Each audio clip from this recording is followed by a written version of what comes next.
Olá pessoal, tudo bem? Vamos para mais uma live hoje, um assunto bastante interessante, bastante importante, que é a diversidade sexual, o direito que as pessoas têm à diferença. Nós vamos conversar com a doutora Mônica Gamboa, delegada de polícia, e deve estar entrando daqui a pouco. Inclusive, conversando com ela, a sugestão do tema foi dela, e imagino que ela tenha bastante coisa a nos dizer, já que a sugestão partiu dela.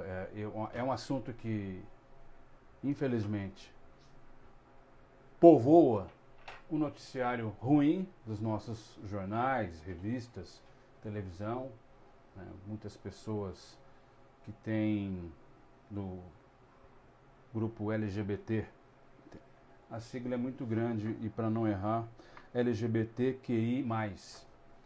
São vítimas, inaceitável isso, são vítimas de homofobia e parece que vivemos tempos difíceis. Então a delegada vai conversar com a gente sobre isso e vai dar a opinião dela como policial, tá? Eu vou chamá-la aqui, dizer que eu já estou ao vivo. Já estou ao vivo, para a gente começar a conversa, que promete ser bastante interessante.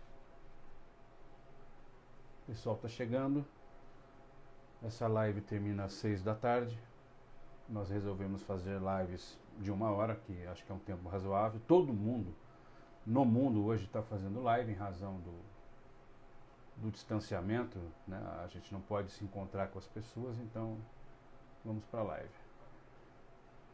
Eu acho que é uma forma de comunicação muito interessante. Por acaso vocês estão ouvindo a minha voz bem ou está ruim o meu áudio? Eu lembro que numa live passada o meu microfone acho que deu problema.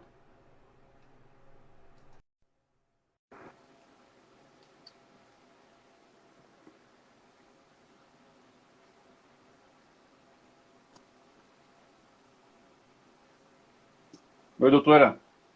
Olá, boa tarde, tudo bom, Moneta? Tudo bem, a senhora? Está me ouvindo bem? Estou te ouvindo bem, e você? Tranquilo. Tá até legal a sua imagem agora. Tá, Eu acho mas que... eu não estou me vendo. Ah, mas, De novo. Mas é engraçado porque o celular divide a tela. Isso, exatamente. O meu, olha, quando eu aperto aqui para ele voltar a imagem para mim, ele não volta. E só quando eu convido as pessoas para a live. Quando eu sou convidada, ele não volta a imagem para mim. Não sei por que disso. É um iPhone ou é um Android? Não, é Android. Muito estranho isso, muito estranho. Muito estranho. Pois é. Mas eu vou já dar aqui o backup, só para eu ter uma referência de olhar, porque eu fico olhando na luz, né? Mas não tem problema. Como é que você está? Tudo bem? Tudo bem, graças a Deus. E a senhora, tudo bem? Tudo bem também, graças a Deus. Doutora, deixa eu perguntar uma coisa. Eu falava aí para o pessoal, antes da senhora entrar, o seguinte: esse tema, quem sugeriu foi a senhora. Sim. Então eu imagino que ele tenha uma relevância bastante razoável aí do ponto de vista policial, até e sociológico, né? Por que a senhora escolheu esse tema? Vamos começar esse bate-papo. Aliás, desculpe, o tema é diversidade sexual, o direito à diferença. A entrevistada é a doutora Mônica Gamboa, delegada de polícia, criminóloga, ela é especialista em prevenção da criminalidade e violência doméstica, professora da Acadepol, Academia de Polícia Civil, da pós-graduação e também de cursos preparatórios. E autora de obras Resumo de Criminologia e Questões Comentadas de Criminologia. Doutora, diversidade sexual, direito à diferença. Por que a sua escolha por esse tema? Então, Moneta, a diversidade sexual é um tema que sempre existiu, né? Porém, é um tema falado há pouco tempo, é um tema que vem ganhando espaço na segurança pública, de modo geral, nas ciências criminais e no sistema de justiça, melhor dizendo, também já há algum tempo, não é tão recente assim. mas ainda é um tema que tem muito tabu, né? Nós temos muito mito envolvendo essa questão da diversidade sexual, a diversidade de gênero, e eu acho que já passou do tempo da gente falar sobre esse assunto, no sentido de informar as pessoas, né, sobre algumas nomenclaturas, sobre até algumas condutas tidas como criminosas. Como você disse, é uma questão ainda, é uma temática ainda que tem uma questão cultural, uma questão sociológica muito forte envolvendo tudo isso. Mas o melhor caminho é o diálogo, é a gente tratando dessas questões, desses assuntos, para a gente compreender melhor, né? Até porque nós vivemos numa democracia, né? E eu já começo dizendo, respondendo a sua pergunta, que a própria Constituição Federal, ali nos primeiros artigos da Constituição Federal, nós temos o seguinte dizer, né? Que a finalidade da Constituição Federal é o quê? É promover o bem de todos, independentemente de raça, sexo, cor, etnia, e isso é uma garantia constitucional, né? Nós temos ainda como um dos fundamentos da República Federativa do Brasil a dignidade à pessoa humana. Então, o respeito à diversidade de gênero nada mais é do que o respeito à dignidade à pessoa humana e também uma forma de promoção desses direitos humanos. Doutora, de forma bastante prática, como a gente enxerga hoje no dia a dia, principalmente aí no dia a dia da Polícia Civil, atendendo casos, etc., como é que a gente enxerga os problemas que abrangem a questão do desrespeito à diferença, da diversidade sexual entre as pessoas? O que chega na delegacia, o que mais acontece? A gente vê muito exemplo disso. Eu tenho um dado aqui que a minha equipe procurou, segundo a ONG Grupo Gay da Bahia, esse relatório foi divulgado em 2019, a cada 23 horas morre uma pessoa LGBTQI+, no país. Isso é gravíssimo, né? É uma por dia. É uma por dia. Então, assim, é inaceitável isso aí. Sim. Porque isso é um claro desrespeito às diferenças, é um claro desrespeito ao artigo da Constituição que a senhora acabou de dizer que existe, entendeu? Sim. Então, Moneta, nas delegacias de polícia, isso eu falo, né? Eu tenho 13 anos de carreira, de profissão, e desde que eu ingressei na instituição policial civil, na Polícia Civil aqui de São Paulo, já atendi alguns casos envolvendo a questão de crime de intolerância, é o nome que nós damos, né? Para essas agressões, sejam elas físicas ou verbais, tá? A questão legislativa ainda é um pouco nebulosa, porque nós não temos uma tipificação penal específica, tá? Mas eu confesso que, juridicamente falando, eu até concordo que não haja, porque se a gente está falando de não haver distinção, de não haver discriminação, temos que ser tratados todos de forma igualitária, né? A partir do momento que a gente cria um ordenamento legislativo, penal inclusive, que venha a proteger um grupo, a gente já está segregando esse grupo, né? O que a gente tem que ter a cultura e a mentalidade e procurar alcançar é de verdade a equidade, a igualdade, a isonomia entre as pessoas, independentemente da orientação sexual ou da identidade de gênero, tá? Bom, o que é muito comum vir na delegacia e também é uma questão, é uma ocorrência que a gente chama de uma ocorrência sazonal. São as pessoas que vêm relatar, por exemplo, uma injúria, uma difamação homofóbica, de conteúdo homofóbico ou transfóbico, né? E por que eu falo que é sazonal? Porque dependendo de algumas épocas do ano, por exemplo, quando nós estamos no mês de maio, né? Agora no próximo dia 17 de maio, é o Dia Internacional da Luta do Combate à Homofobia. Então, é um mês, dia 17 de maio. isso, né? Nós temos também o período ali que nós temos a passeata, né? A virada LGBT, né? E nas delegacias que ficam ali na região, geralmente aqui em São Paulo, na região do 4º DP, que é uma delegacia que fica ali na região da Consolação, na Rua da Consolação, é uma delegacia que acaba concentrando um pouco mais esses registros. Assim como o 78 DP, que fica na região dos Jardins. Então, são delegacias estratégicas que ficam ali em meio, né, ao circuito por onde está havendo um fluxo maior de pessoas que estão ali manifestando o quê? Uma festividade, uma comemoração daquele grupo, né? E aí vem os ataques, os crimes de intolerância. Mas a Polícia Civil, desde 2006, criou uma delegacia especializada, que é o DECRAD, tá? Delegacia de Crimes Raciais e Delitos de Intolerância. O DECRAD, ele está localizado no Palácio da Polícia, ali no prédio da Brigadeiro Tobias, né, junto ali do prédio do DHPP, faz parte, aliás, é uma das divisões do DHPP, que é a divisão de proteção à pessoa.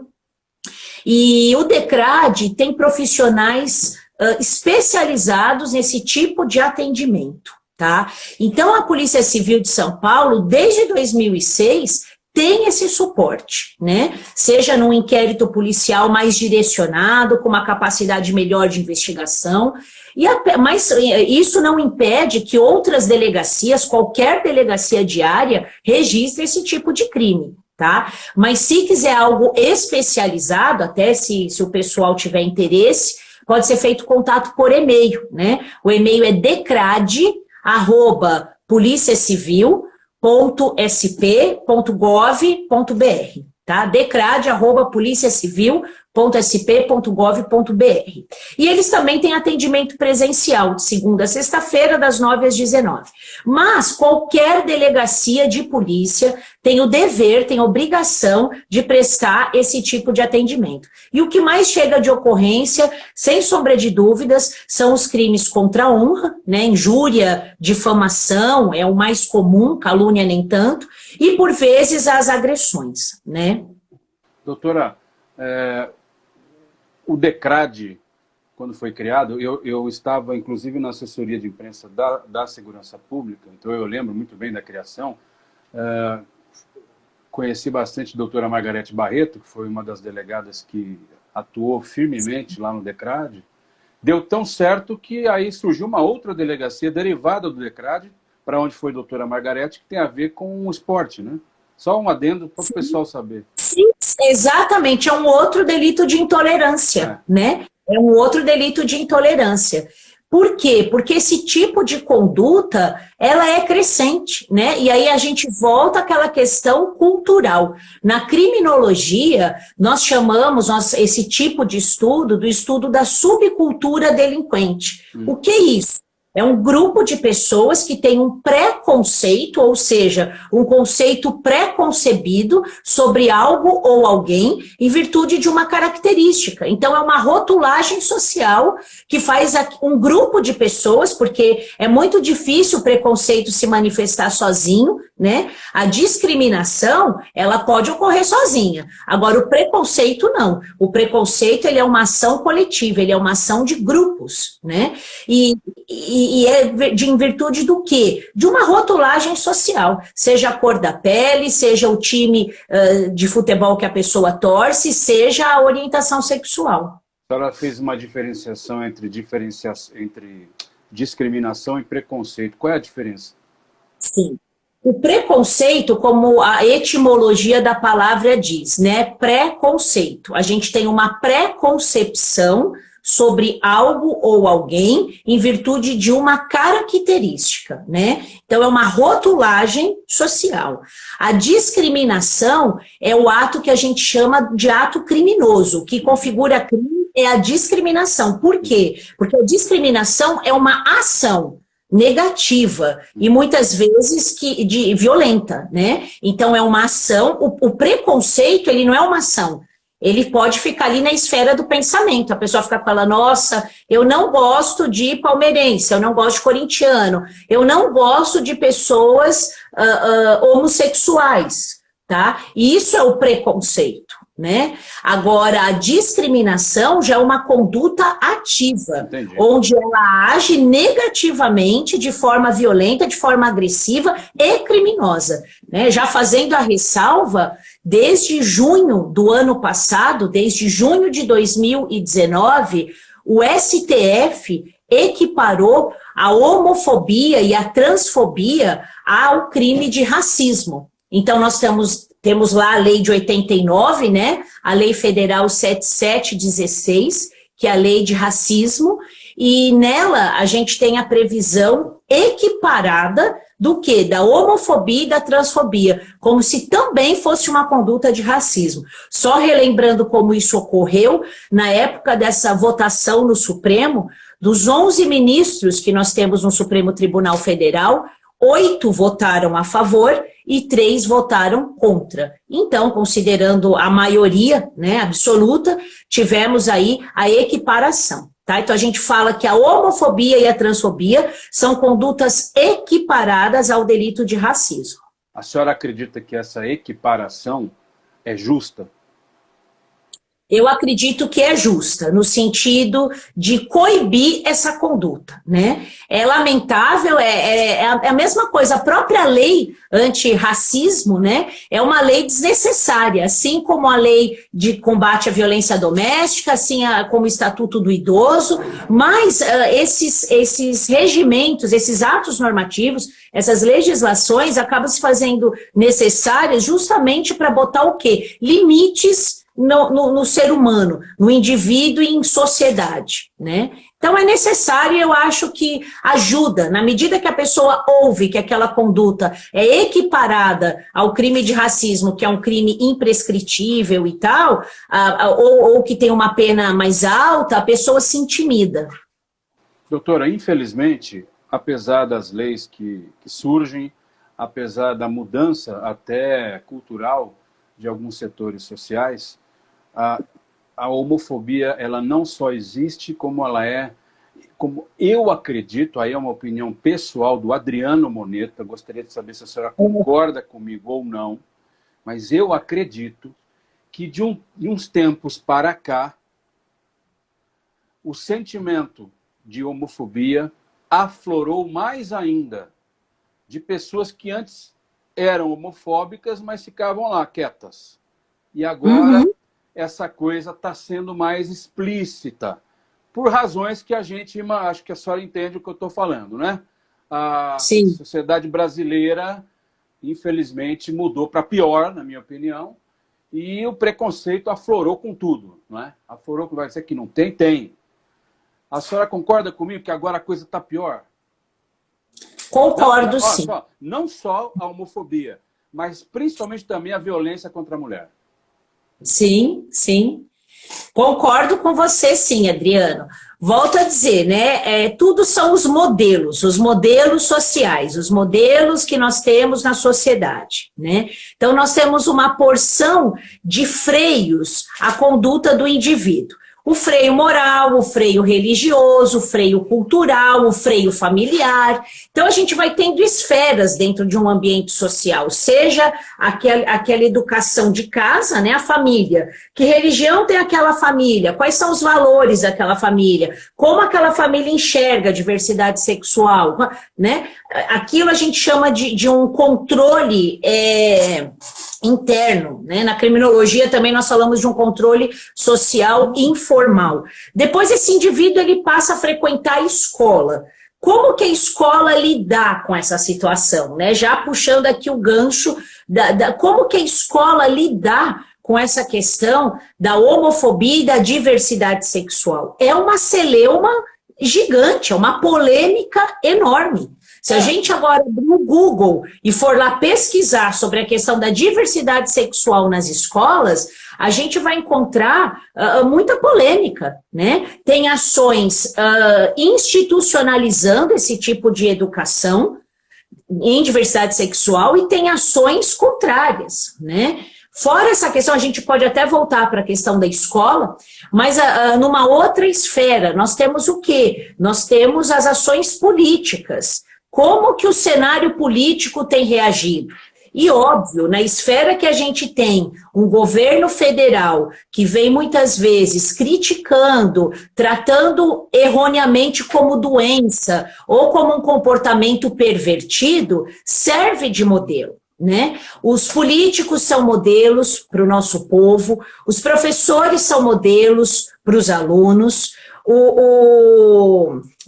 Hoje em dia, até um digital influencer, um youtuber, ele é um formador de opinião, ele é influência para aqueles seguidores dele. Então, é importante a gente difundir a informação, e ainda que cada pessoa tenha a sua opinião, e a gente não está aqui para defender bandeiras dizendo que essa é certa e aquela é errada, mas a gente tem que respeitar as diferenças, né? Tem até, quando a gente fala dessa questão da diversidade sexual, eu não me recordo se é da ONU essa publicidade, mas é uma propaganda que ela tem a bandeira LGBT e ela fala o seguinte, a escolha é sua. Não, gostar, aceitar ou não é uma escolha sua, mas respeitar é seu dever. Né? Aceitar ou não é uma escolha sua, mas respeitar é seu dever. E é justamente isso. E aí eu volto para uma questão constitucional, né? A gente está falando de direitos humanos. Então, antes da gente julgar um comportamento como pervertido, doentio, ou que vai contaminar. Será que crianças que são criadas por um casal homossexual, essas crianças também vão ser homossexuais? Antes de você dar sua opinião, você tem que procurar estudar o assunto, saber sobre o assunto. Mas hoje em dia ninguém está estudando nada e dando opinião. Ninguém quer saber. Exatamente. A gente está com aquela opinião de botequim, e aí, né, a gente... Humberto Eco já dizia, né, doutora, que as redes sociais deram voz aos idiotas. Sim. É a mais pura verdade, mas é verdade. É um exército de imbecis falando um monte de porcaria. Tá complicado. Olha, sobre qual é a minha opinião, né? Eu gosto bastante eu não tenho receio em expor a minha opinião, até porque eu estou aberta a manifestações contrárias e opiniões contrárias, é claro, né? Mas a gente sempre fala com um pouquinho de conhecimento de causa, de estudo, de embasamento, né? Então, assim, a questão escolar é muito complicado. A gente está vivendo tempos nas escolas onde muitas crianças, muitos adolescentes não têm uma educação em casa. Por quê? Porque eles são criados numa família completamente desestruturada. Ou são criados pelos avós, ou pelos tios, né? Ou a mãe, o pai não dá muita atenção, enfim, porque trabalham demais, enfim. E a criança conta com uma segunda educação, que acaba sendo até a principal, no ambiente escolar, tá? Segundo o Conselho Estadual da Educação, em 2014, foi permitido que o aluno que tivesse interesse de colocar nos registros internos da escola o seu nome social, ele pode fazer isso. Então, desde 2014, o aluno, a aluna que queira ir lá e falar, olha, eu não quero me apresentar como Mônica, eu quero me apresentar como Adriano.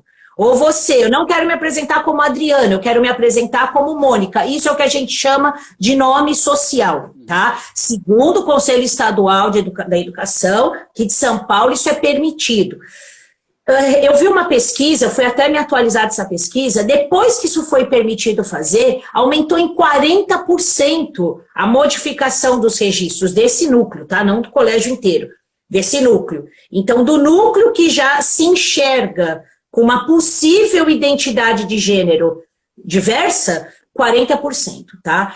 A questão sobre a educação em diversidade de gênero e identidade de gênero é polêmica. Por quê?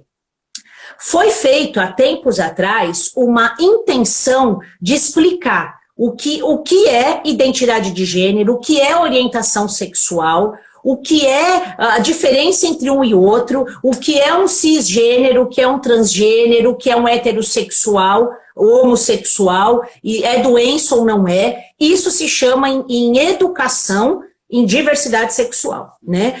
Houve até um projeto, se eu não me engano, chamava... Como que é? Ai, como é que me fugiu o nome do projeto? Que eram fichas, eles usavam fichas. Eu no seu lugar, se eu não me engano era esse, eu no seu lugar, uma coisa assim.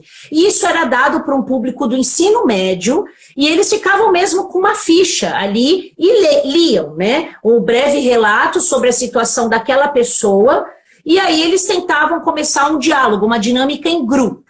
Tá?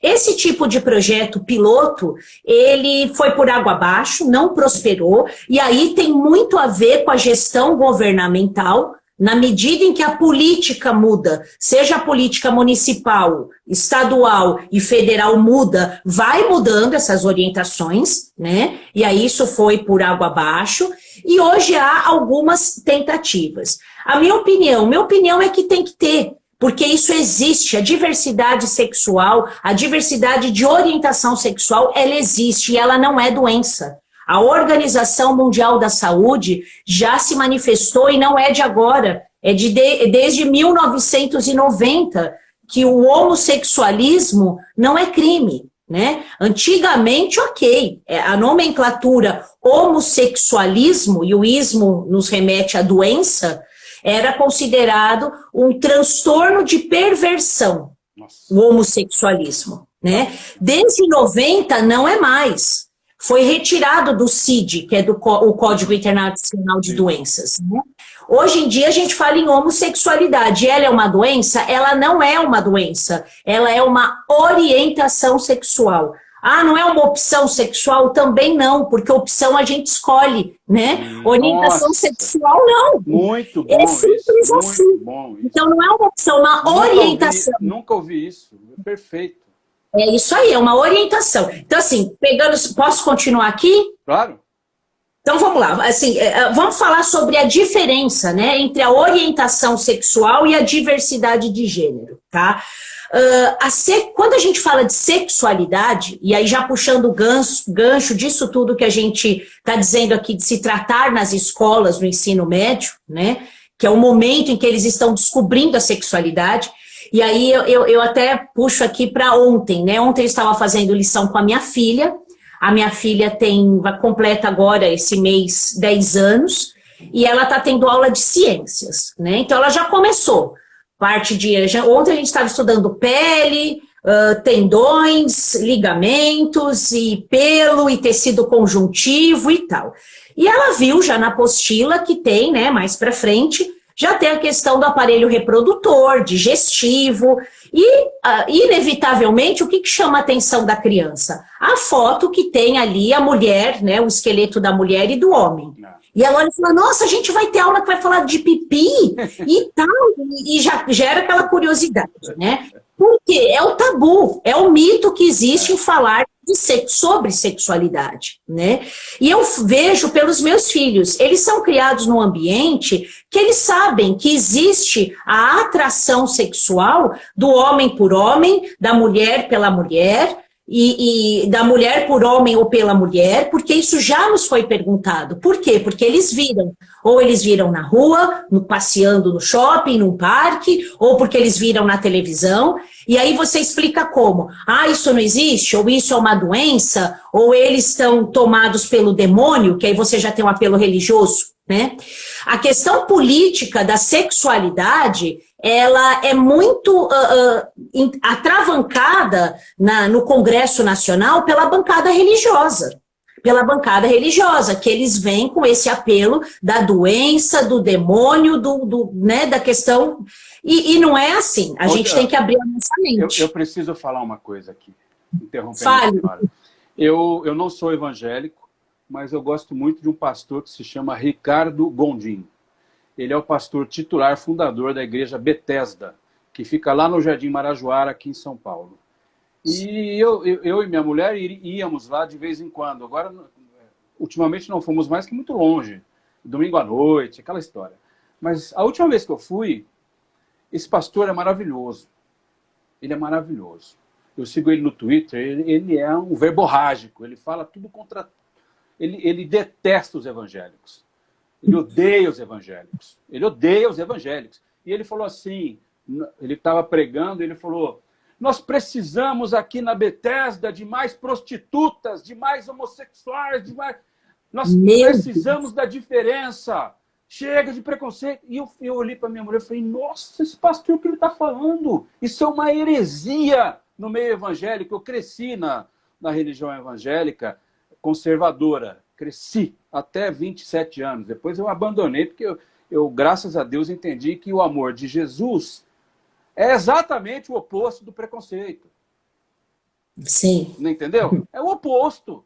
Jesus chamava as pessoas para si, os diferentes e tal. E aí a senhora falou isso agora. E aí eu vejo, nesse momento que nós vivemos, essa bancada evangélica de hipócritas, né, em sua maioria, não vou generalizar também, deve ter gente boa lá, mas a maioria é, querendo pregar isso, pregar aquilo e julgando os outros pelas diferenças e querendo tirar isso, arrancar daquilo e distribuindo ou proliferando mensagens erradas para você reforçar ainda mais o preconceito, o ódio. Ah, é terrível. Por isso que eu falei aquilo para a senhora, que em razão de tudo isso que a senhora mesma explicitou, me parece que o negócio piorou. Aí quem não gostava de gay está indo para cima mesmo, está xingando, está fazendo diabo. Durante o período eleitoral, né, das últimas eleições presidenciais, nós tivemos alguns momentos da campanha presidencial onde era possível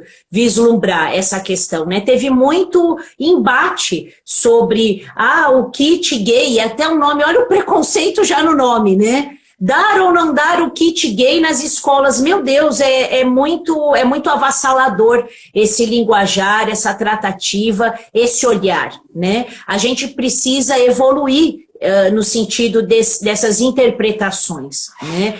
E hoje me chamou muito a atenção essa notícia do Bolsonaro, né? Que nós até... Pois foi tão debatida essa questão e agora ele está aí pedindo urgência constitucional.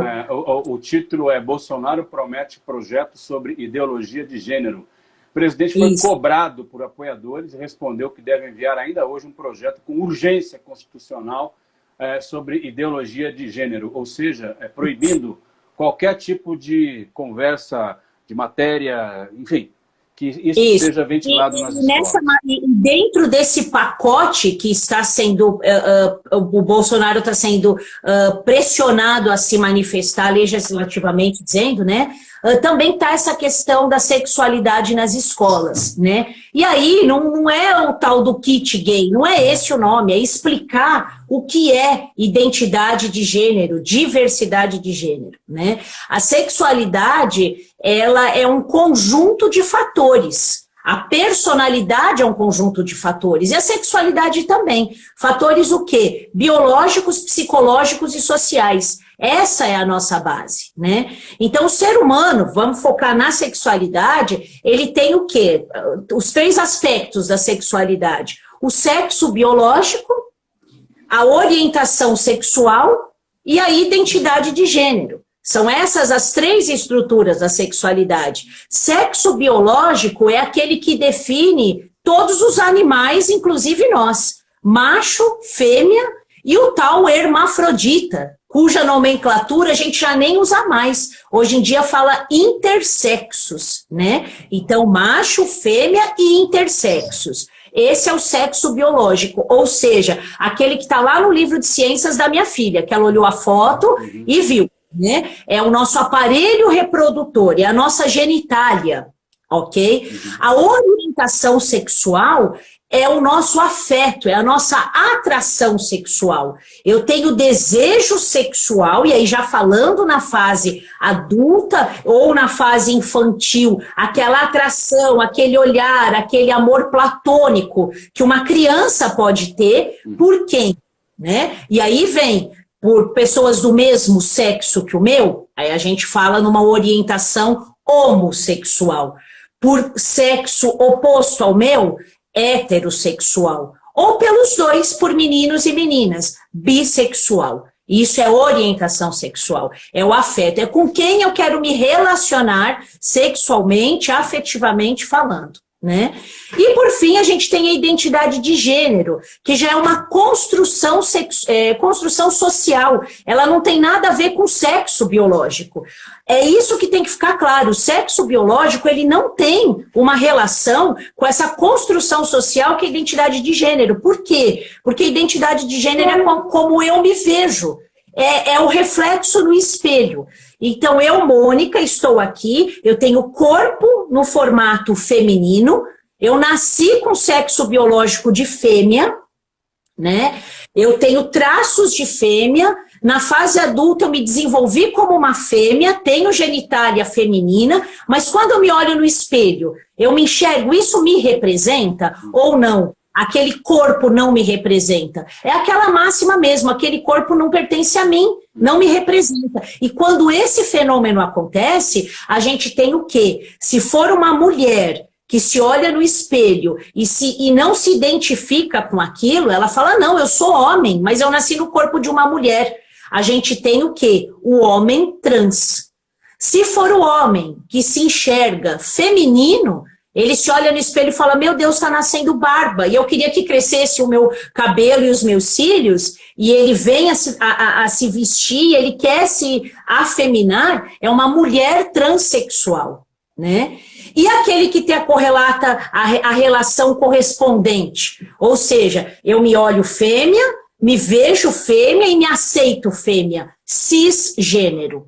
Então, cisgênero é a total correspondência entre o que eu vejo e o que eu sou de sexo biológico, né? O homem trans, quem que é o homem trans? É a mulher, sexo biológico feminino, que se enxerga, que ela se vê, ela é um homem na sua mente, né? E ela passa a se comportar dessa forma. A Tammy Gretchen, que ela diz que ela nunca teve identidade com aquele corpo feminino. Por mais sexy, sensual, dançarina, para ela fala que aquilo não representava. Ela tentou, mas ela não se via naquele corpo, né? Logo, ela é um homem trans, né? E a mulher, que se vê mulher, mas ela é masculinizada, ela toma hormônios masculinos, ela se comporta como um homem e ela se enxerga um homem enquanto personalidade. É um homem, falei o contrário, eu já tinha dado esse exemplo. Falei da Tammy, né? Que é uma mulher, um homem. Agora o contrário, é um homem que se vê mulher, ele quer se afeminar. Ele toma hormônios para ficar com traços mais femininos, para afinar a voz. É uma mulher transexual. Mas sabe de uma coisa, doutora? É engraçado, a gente está falando aqui disso, e aí, claro, vem a questão do preconceito, etc. Eu tenho 50 anos. Quando eu era moleque, sei lá, 15 anos, 16, não me lembro, explodiu no país uma mulher trans que foi a Roberta Close. E maravilhosa, lindíssima. E o país fez ela virar uma capa da Playboy, que na época, né, 1980, na década de 80, era 80. Isso era o must, era o ápice para qualquer mulher ser capa da Playboy. E a Roberta Close foi uma mulher trans nos anos 80. Então é muito estranho, né, que o brasileiro tenha essa homofobia tão latente e, ao mesmo tempo, acho legal, acho bonito e não sei o quê, não sei o quê. Como é que a gente pode explicar isso, se é que há uma explicação? Eu aposto, então, é difícil, né, a gente ser assertivo nessa resposta, porque eu também não sei dizer. É muito complexo, eu não sei te dizer. Eu consigo apontar alguns indicativos. E eu volto a dizer no momento em que a gente vive, né? Se a gente for fazer uma análise sociológica sobre a evolução das gerações, é muito claro a gente perceber o quê? Que uma geração é mais careta, a outra é mais maluquinha, mais, como fala? Mais, me fugiu a palavra aqui. É um pessoal mais... Vanguarda. Uns são mais de vanguarda, outros não. É cíclico esse movimento de gerações, né? E eu percebo que atualmente a gente está vivendo um conservadorismo velado. Porque o mercado, a questão a gente já falando dessa questão da diversidade, tem os travestis, as travestis nesse contexto, né? Que é muito estigmatizado com a prostituição. Mas o termo Será que esse travesti ainda se mercado... usa? Então, se usa, as travestis não se importam, porque quem é a travesti nesse contexto? Travesti é aquela pessoa que ela nasce com sexo masculino, identidade de gênero, ela se enxerga feminina, ela gosta de roupas femininas, de se vestir como mulher, de se montar como uma mulher, tá? Mas ela não apresenta desconforto. É aí que tá. Ela não tem a intenção de... Ela não tem problemas em ser homem. Então, ela é homem durante o dia e ok, tá tudo bem. Ela vive bem assim. Entendi. A grande questão da travesti é não há desconforto. Muitas travestis nem almejam a cirurgia de redesignação sexual, que é a famosa cirurgia de troca de sexo, né? Muitas nem faz aquele ciclo de intervenção hormonal, né? Por quê? Porque ela consegue lidar bem com o sexo biológico e com a identidade de gênero feminina, ainda que sejam contrapostas, tá? Ela é a travesti, né? Mas ela é muito estigmatizada. A prostituição, né? A apanhar na rua. E é isso que a gente tem que quebrar. Então, voltando à pergunta que você me fez, eu vejo que é uma questão muito social. A gente tem que começar a dar educação dentro de casa, né? Pai, mãe, cobrar da escola, se a gente tem interferências externas, seja do governo, seja do vizinho, a gente tem que ir lá e falar e brigar por isso, né? Não tem que ficar criando rótulos. Então, eu acredito que vai haver, já há um avanço, né? Hoje a gente cria os nossos filhos diferentemente do que eu fui criada, por exemplo, mas a gente tem que acabar com a marginalização, porque nós estamos falando de seres humanos. Mas travesti rouba, travesti usa arma branca. Isso daí, quem também não é travesti, faça. A gente também tem roubo e furto de quem não é, né? A promiscuidade, ela é inerente ao ser humano, não é às travestis. O Emerson, que por sinal trabalhou comigo, é um excelente profissional, jornalista, agora é advogado, ele saiu do jornalismo para fazer direito, doutora. Olha só. Grande Emerson. Ele está dizendo aqui, a travesti é marginalizada em nossa sociedade. Isso é de anos. Sim, é estigma. Será que isso muda? Estigma. E aí eu coloco de novo, será que primeiro casa. Realmente, se o menino ou a menina for criado por homofóbicos, aí é um problema gravíssimo, vai crescer homofóbico, inevitavelmente, a não ser que mude depois. Mas vai receber informações, porque eu disse a Roberta Closet nos anos 80, mas nós recebíamos educação estritamente homofóbica, completamente. Sim. Então, é essa contradição que eu também não sei explicar. Os anos 80, nós que crescemos, né, homofobia, total. E esses homofóbicos dos anos 80 são os que têm filho hoje, de 15, de 20, você entendeu? E estão criando esse povo aí homofóbico também, se eles não mudaram. E muita gente não mudou. Sim. Entendeu? Muita gente não quer evoluir, não quer ficar lá fechado e acabou. E aí... Por isso que a gente tem que ter as outras influências, né? Quando a gente fala em formação do ser humano, não só da personalidade de um modo geral, a família não é o único agente que contribui para essa formação. Por isso que nós, enquanto cidadãos, temos que lutar para que a sociedade seja coesa e não seja a família a única instituição a agregar valor ao ser humano. A gente tem que cobrar das escolas, a gente tem que cobrar das mídias, a gente hoje em dia, a própria internet, né? Que está aí, que é um meio de comunicação, de informação e até de educação. E dos governos também. Então, é muito importante. Eu volto a dizer que a questão da educação em sexualidade nas escolas é de suma importância. É pauta que tem que ser...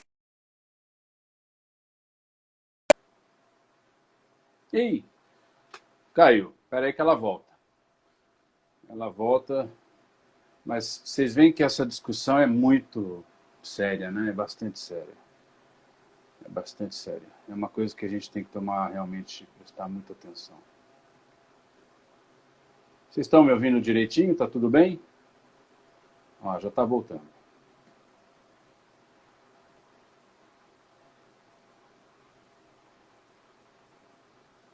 Nossa, tá brincando, hein, Ju? Caramba.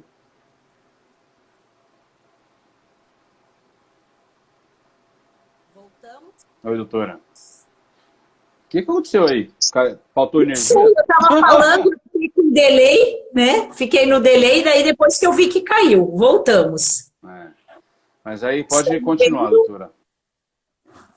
A senhora lembra onde a senhora estava ou não? Lembro sim. Vocês... Então, vamos lá. Aqui tá, eu também estou sem a minha imagem, estão conseguindo aqui me ver? Sim, todo mundo está vendo a senhora. Pronto, agora voltou. Tá. Então, eu volto a dizer, a gente tem que trabalhar para que todos os agentes de formação de personalidade e de educação do ser humano ajam para que a pessoa não fique só com uma influência, no caso, familiar, né? Porque a gente vai, inevitavelmente, ficar diante dessa situação. E aí eu coloco a seguinte questão, né? Tem meninos que são criados em famílias, e aí eu falo dos meninos porque também é uma questão bem preconceituosa, onde o pai torce para um determinado time de futebol e ele quer de todo jeito que o filho seja também torcedor daquele time.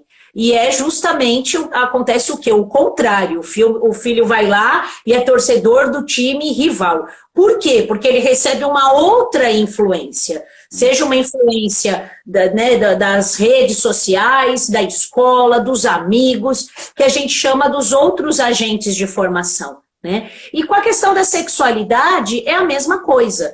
Por isso que a gente tem que educar, falar sobre o assunto. Hoje em dia, e já não é também tão antigo, de 2014 para cá, as instituições têm feito cartilhas. Aliás, eu convido todo o nosso pessoal aí a baixar cartilhas sobre diversidade sexual, né? Nós temos, ela foi elaborada pelo governo do estado de São Paulo, em parceria com a Secretaria da Justiça e Cidadania. É só jogar no Google, cartilha sobre diversidade sexual. Ela é um manual que ela vem explicando o que é cada um, né, o que é orientação sexual, o que é identidade de gênero, o que é sexo biológico, essas explicações que eu acabei falando. Cisgênero, transgênero, travestis, homossexualidade, heterossexualidade, bissexualidade, né? E a cartilha aqui também, Moneta, nós falamos, né? A gente está falando do preconceito. Você sabia que mais de 70 países punem a homossexualidade como crime, consideram a homossexualidade como crime? Esse é um dado da ONU, tá? E onde a gente tem aí mais de 70 países considerando a homossexualidade crime. Alguns países do Oriente Médio e da África punem o homossexual com pena de prisão perpétua ou pena de morte.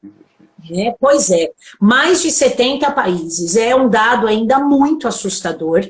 Em 2016, tínhamos 76 países. Em 2018, 72 países. Em 2019, 70 países. Então, a escala de progressão, ela é muito lenta, né? Uma progressão lenta para abolir essa conduta. E aí entra naquela questão do que a gente chama de homofobia institucionalizada, né?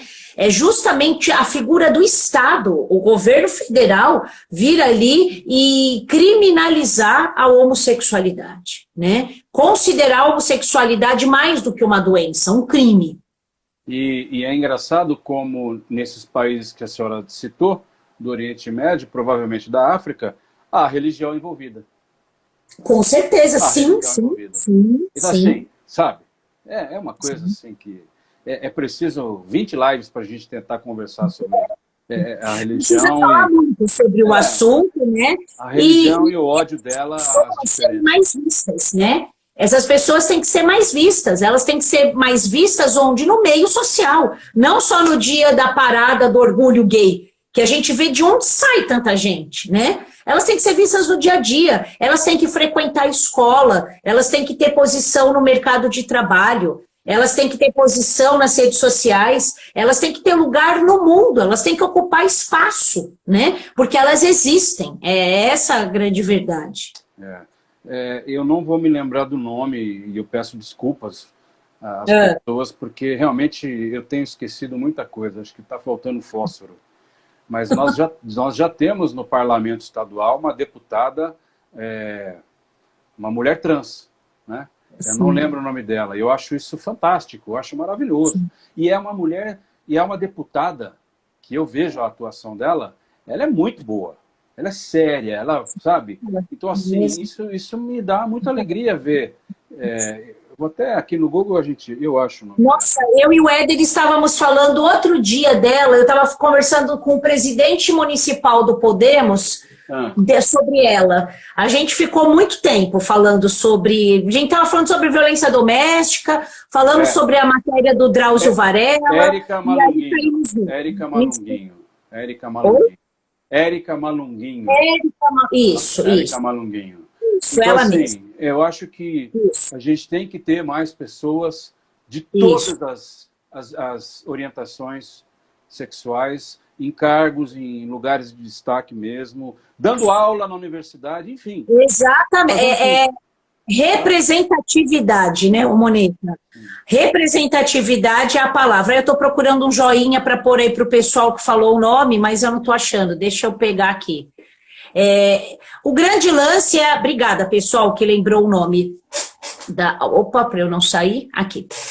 A questão é a representatividade. Nós temos que ter representatividade em todos os setores. E esse é um discurso feminista, sim, né? Não deixa de ser. Né? É um discurso que as pessoas também têm muita rotulagem com essa questão. Mas a gente, volta a dizer, a gente está falando de direitos humanos, a gente está falando de seres humanos, e a gente está falando de democracia, e nós estamos falando de uma república federativa democrata. Está lá na nossa Constituição a igualdade, a equidade, a proteção à dignidade da pessoa humana. Então é muita hipocrisia a gente tratar com diferença, né? Então, precisamos de representatividade. Essas pessoas têm que estar em todos os locais, dando aula, na política, nas mídias sociais, nas empresas, em todos os lugares, e não escondidas e só aparecerem lá no dia da parada do orgulho gay, né? Agora, eu fico imaginando, se nós moramos em São Paulo, que é uma metrópole que abarca pessoas do país inteiro, do mundo inteiro, pensamentos diferentes, aqui a gente ainda vê grandes nichos ou grandes regiões de preconceito. Eu moro na Bela Vista, que é um bairro em que o preconceito não existe, porque aqui mora muita gente com muita orientação sexual diversa. Então, eu não vejo nenhum tipo de preconceito latente aqui, mas em outras regiões de São Paulo você vê, tranquilo. Imagine quem mora nos rincões do país. Com aquele tradicionalismo, aquela coisa. Não deve ser fácil. Não deve ser fácil. Sim. Por isso que nós precisamos de tantas leis que vêm protegendo as segregações, né? A xenofobia é muito grande, a homofobia é muito grande, o feminicídio é muito grande.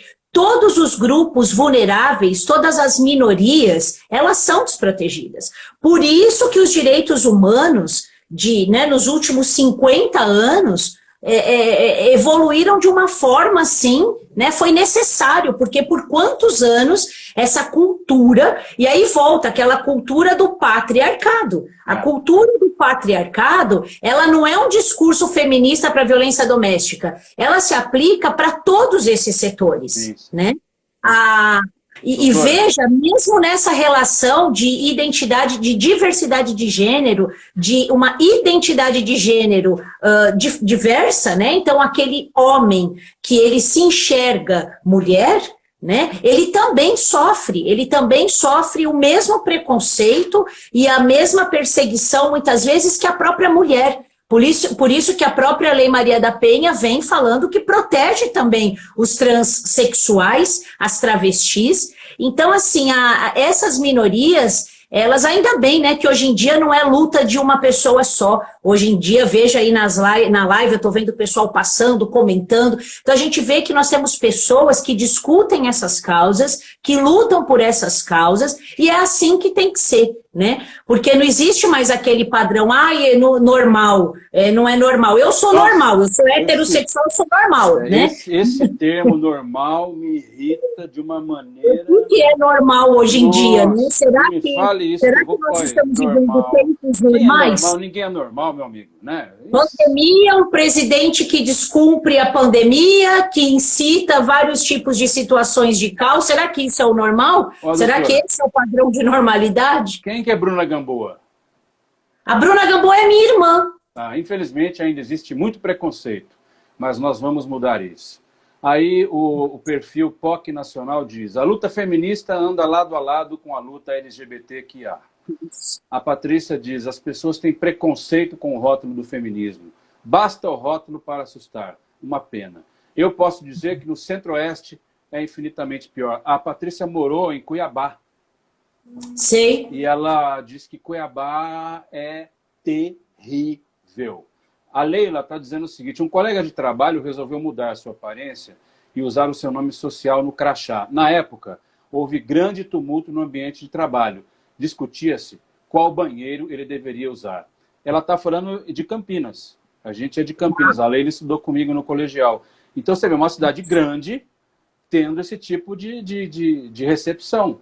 Aí a sua irmã completa: não precisamos ir longe. Dentro de casa as pessoas sofrem o preconceito e a intolerância. É isso mesmo, né? É isso aí. Então, respondendo um pouquinho a pergunta da Leila, essa questão do banheiro, o uso do banheiro... Só uma coisinha, doutora. Tem que ser rápido, que faltam 2 minutos para terminar. Tá. A questão do banheiro de presídios também ainda não tem um padrão. Não tem. No presídio feminino... tem o quê? No presídio feminino tem homem trans. No presídio masculino tem mulher transexual. Tem nos dois, né? Tem intersexos nas duas cadeias. Banheiro é uma polêmica. Uso do nome social pode, é lei, não é uma lei em si, é um provimento do CNJ, provimento 73, se eu não me engano, de 2018, do CNJ. Nome social, quer usar, pode, vai no cartório, pede para alterar o RG. Nas delegacias de polícia tem um campo próprio, quando a gente faz o BO, o boletim de ocorrência, se tiver nome social a gente pergunta. Se for e tem que pôr, ele entra, cadastra com nome social. E tem mais uma coisa: se for crime de transfobia ou homofobia, a gente coloca, tem um campo próprio. Provável motivação do crime, se eu não me engano é isso, provável motivação do crime. A gente coloca homofobia, transfobia, vai para o DECRAD, tá? Gente, olha só, Moneta, o tempo voou, né? E a gente não esgotou o assunto. Mas tá bom, a gente faz uma próxima live. Eu queria agradecer muito, assim, é muito boa a live com a senhora. Obrigada. É muito boa, é muito boa. Então a gente vai fazer semana que vem uma outra.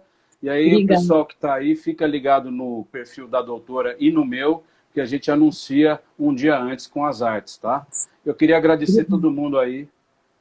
A doutora Jaqueline Valles, que é uma advogada criminalista, acho que ela faz uma observação importante. Há menos preconceito no cárcere, ela diz. Sim, é verdade. Concordo com ela. Concordo com ela. Então tá bom. Porque eles já são segregados, então os segregados se unem, e aí diminui um pouco a segregação. Bom, pessoal, eu agradeço a oportunidade, agradeço falar sobre esse assunto, que onde eu posso eu falo. A Polícia Civil aumentou a grade para falar sobre esses assuntos. Desde 2015, a gente tem uma capacitação para tratar disso. E a gente tem que falar onde é possível falar. Muito obrigada a todos. Dia 17 de maio, dia da luta contra a homofobia. Legal. Quem quiser rever a live, eu vou deixar nos stories, tá bom? Então, obrigado, doutora. Um abraço para a senhora. Obrigada, um abraço para todos. Até a próxima. Valeu. Até logo. Tchau. Tchau. Tchau.